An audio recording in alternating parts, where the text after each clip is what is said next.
You're watching Reality Check. Rahul Gandhi, all set to become president of the Congress. But has he earned that right?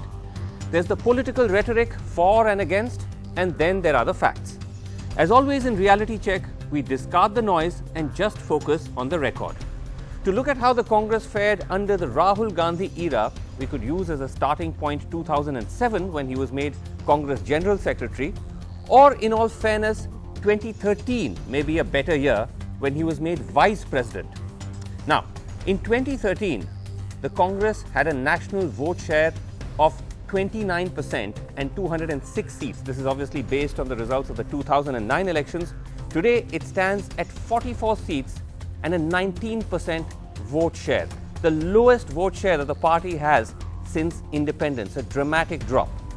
The party's track record in state elections has not fared much better. In 2013, the Congress ruled 14 states across India. Now, if you look at how that map changes today, that's now down to less than half, only 6 states, which, after the Himachal Pradesh results, as is widely expected, may even come down to 5. It could be argued, and it has, that victory and defeat, in this case it's mostly defeat, is a collective responsibility. But it's worth noting that Rahul personally led the campaigns in the Bihar and Uttar Pradesh elections of 2010 and 2012. What happened? In Bihar 2010, the Congress got only 4 of 243 seats, down from 9 in the previous elections. In Uttar Pradesh 2012, it only got 28 out of 403 seats, up just 6 seats from the previous assembly elections.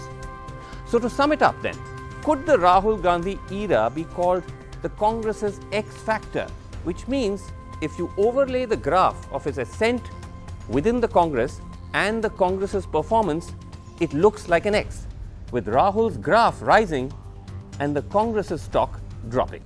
Okay, let's go to panel, and let's begin first with Shashi Tharoor, the Honorable Lok Sabha Congress MP from Thiruvananthapuram, who joins us on the explicit condition that I introduce him not as a Congress party official spokesperson, in which capacity I hope he can be a little more candid.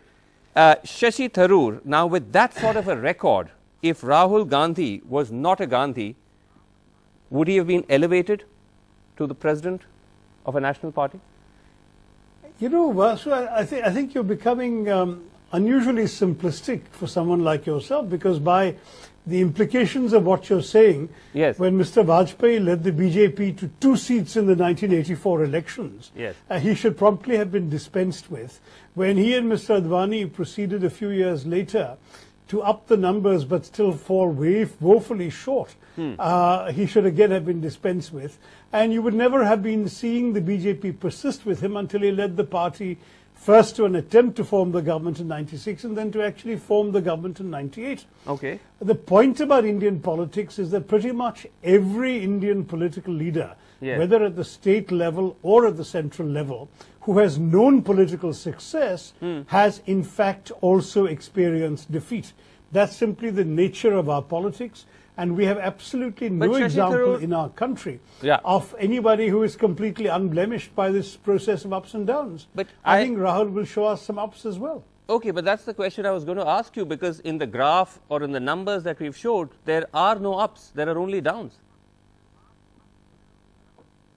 Well, I think we'll take some time between the founding of the BJP in 1980 yes, and the victory in 1996. The BJP was pretty much a long way behind as well. The fact is that Rahul Gandhi is not and has not been the official leader of the party. Yes. He has obviously been a very, very key figure, and he's been an active campaigner.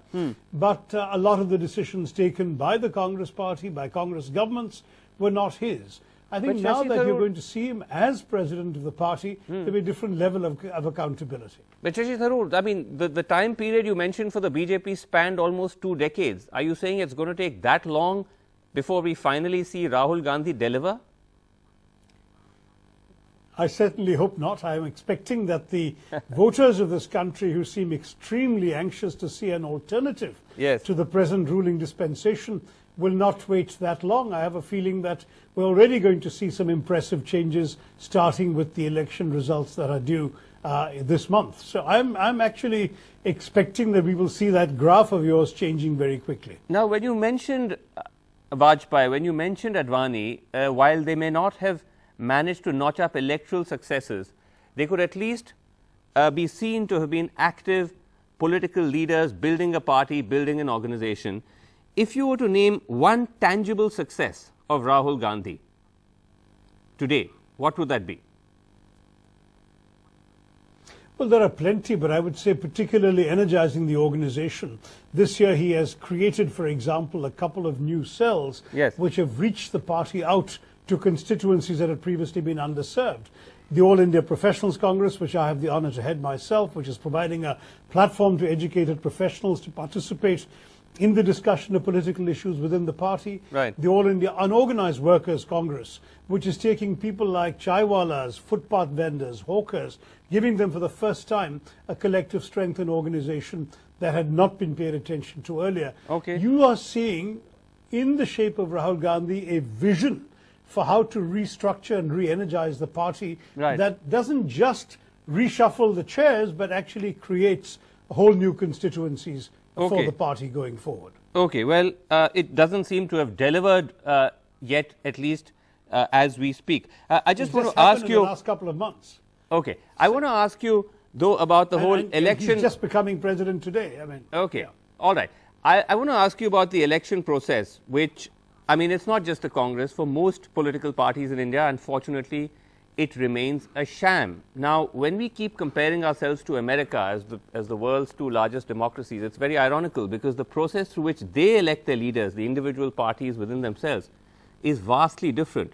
Would you at least concede that that's something which the Congress needs to repair? Well, you know, the problem is that everyone who enters a political party in India knows the rules of the game. And it's not going to be an individual who changes those rules. There are set ways in which things are done. I don't think there would be too many BJP people who could have had a say in Mr. Modi deciding that Amit Shah would be president of the BJP or that he would be reappointed to that post, both of which have happened. Rahul and it's the same thing, as you rightly said, in other parties, whether it's... Well, the point is that there has been no one more committed to direct elections for party positions than Rahul Gandhi. He has shown this in his attempts in those sections of the organization that he was in charge of, particularly the NSUI and the Youth Congress.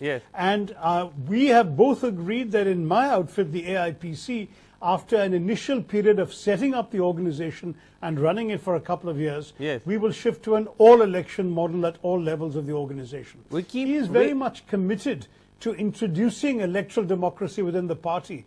The challenge is being able to do so in the peculiar circumstances in which we find ourselves right now, establishing a credible electoral college, having verifiable identity. You're talking about a party with tens of millions of members and followers. How do we manage to register them all in a way that gives you a fair electoral college? Why would not somebody like Shashi Tharoor be able to contest the Congress president's election? Well, frankly, I don't have a chance. So let me be very honest and say that, you know, you only contest an election when you analyze the odds and you decide, first of all, that it's a job you can do and do well, and secondly, that you have a decent chance of winning. I thought I had a decent chance of becoming Secretary General of the UN. I don't think I have the same decent chance of being President of the Congress, and I believe I can serve the Congress very effectively in whatever role I'm assigned. I like the role I've been given right now, and I'm doing my best to build up the Professional Congress into something that will really help the party's ideals and values get a foothold across the professional classes of our country. All right, Shashi Tharoor, as candid as I suppose you can be under the circumstances, we'll let you go as per our arrangement. Thanks very much indeed for joining us. Let's now go to panel. Chandan Mitra, senior leader BJP, is with us, as is Yogendra Yadav, who is the national president of Swaraj India, and Pawan Khera of the Congress is with us, as is Neerja Chaudhary, senior journalist.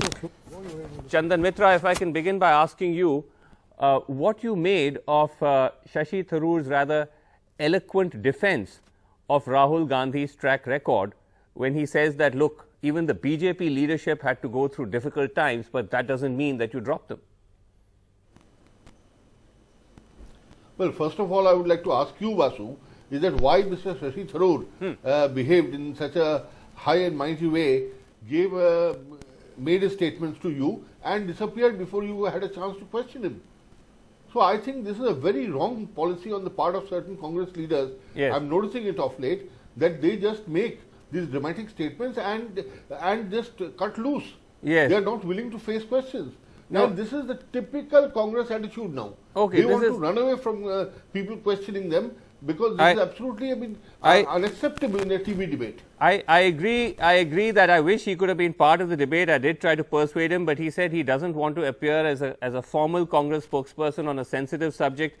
But I take your wider point. But if I can just ask you, though, to respond to that point, the comparison that he made between Rahul I definitely respond to that. And BJP leaders like Vajpayee and Advani.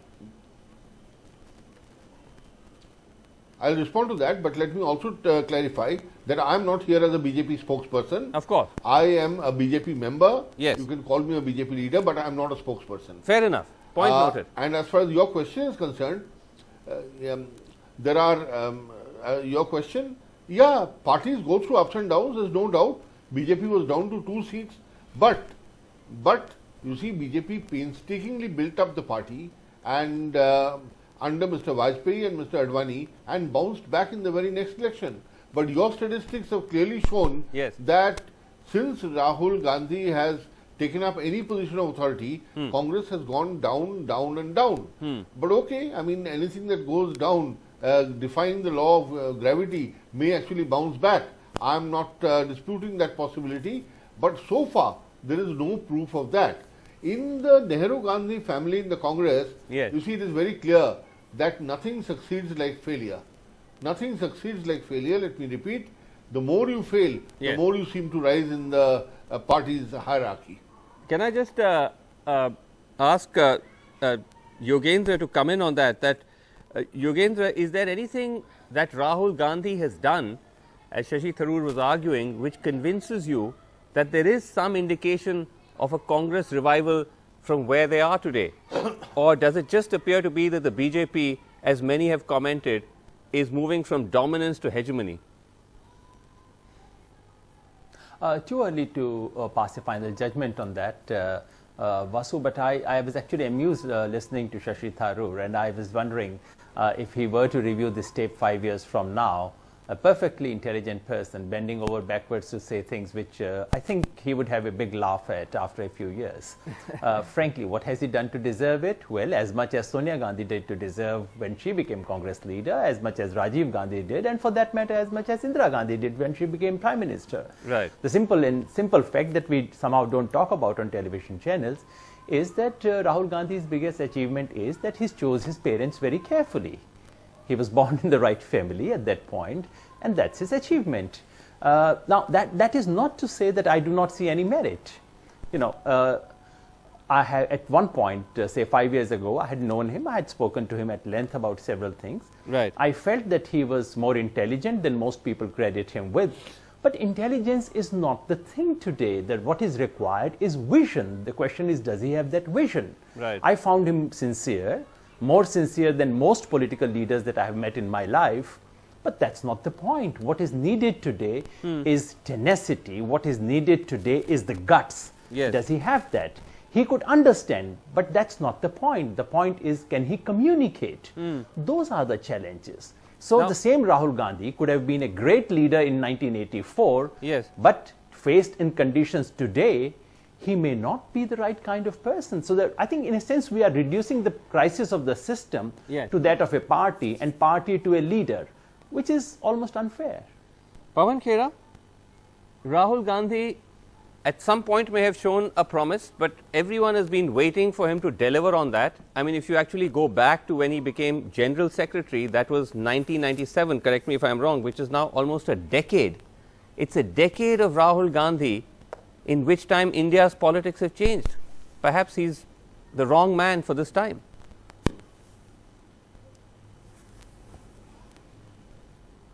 I completely differ. In 2007, when he became the General Secretary in charge of the youth and NSUI, I think he's revolutionized our youth Congress by introducing a semblance of democracy within the youth Congress, where elections take place. There was a lot of resistance. There still is a lot of resistance. And I don't, I mean, I'm quite surprised at Yogendra Yadavji's comments. His performance will be seen once he takes an office, a constitutional office. You can't say he doesn't deserve to be a party president. That's our internal matter. I mean, why should anybody pass judgments on whether he deserves it or not? Dr. Chandan Mitra, I'm sorry, your leaders kept losing elections. Out of 15 Lok Sabhas, 11 were won by the Congress. So, do you think Lal Krishna Advani, Venkaiah Naidu, Rajnath ji, are they all failed leaders because they could not make the BJP win? And the 2014 victory of the BJP. I'm sorry to interrupt, Mr. Pawan Kheda. 2014 victory of the BJP cannot be credited to any leader of the BJP. It was absolute anger with the Congress, and therefore Mr. Modi was lucky enough to take advantage of that anger. Okay, and I can see there was anger against the Congress. Okay, Pawan, let Chandan respond. Things that I have not said. Chandan Mitra, Mr. Mitra, please have the etiquette, Dr. Mitra. I don't. Always you show this lack of etiquette. Let me finish. Pawan, complete your point. I'll then go to Chandan Mitra. Go ahead, Pawan. So, is he conceding that Advani ji, Venkaiah and Rajnath ji were all big failures because they could not make the party win? And as I said, there was anger against the Congress party, and therefore Mr. Modi got lucky. Nothing to do with Mr. Modi or the BJP. Okay. Let them not take credit for the 2014 victory. Okay. Now let me go. Rahul Gandhi perform now. His era starts today. Okay. His era starts when he becomes the president. Pawan. You can't judge him for things which he had nothing to do with. Okay, Pawan, point made. Let me take that to Chandan. Chandan, go ahead. No, I had only one minor interjection to make. Yes. Only if Mr. Pawan Kheda were a little patient and not attributed something to me which I had not said. Okay. I never doubted or questioned the Congress's right to elect a Tom, Dick, Harry, Rahul, whoever they chose to the top position. They could have chosen anybody who is an office boy in the AICC to the post of party president. Obviously, we know that whenever Sonia Gandhi decides that will happen. These are very cheap remarks, Vasu. I don't expect a senior man like Chandan Mitra to make such cheap remarks. I can understand their nervousness, but ask them not to be so nervous that they lose their sense of etiquette. Okay, gentlemen, you're not allowing anyone else to speak in this discussion, not even me. Can I bring in Neerja? Please. Okay, gentlemen, just please, bear with me. Neerja Chaudhary, if you could take us a little bit into the politics of this in terms of the timing of the announcement. I mean, I think it is interesting that the Congress decided to actually go for it and make the announcement even before the Gujarat elections are out. So, regardless of what makes of whether Rahul Gandhi can deliver or not, are you seeing at least politically a greater risk-taking approach by the Congress when it comes to Rahul? I think one of the outcomes, I would say, of Rahul Gandhi taking over this week, just before the Gujarat elections, is a clear message that's gone to the Congress rank and file and the Congress leadership that there will be one power pole, one pole of authority inside the Congress. Now, that has reduced the factionalism in the Congress in Gujarat. I was there last week, and this is what I found people talking about, which is very interesting.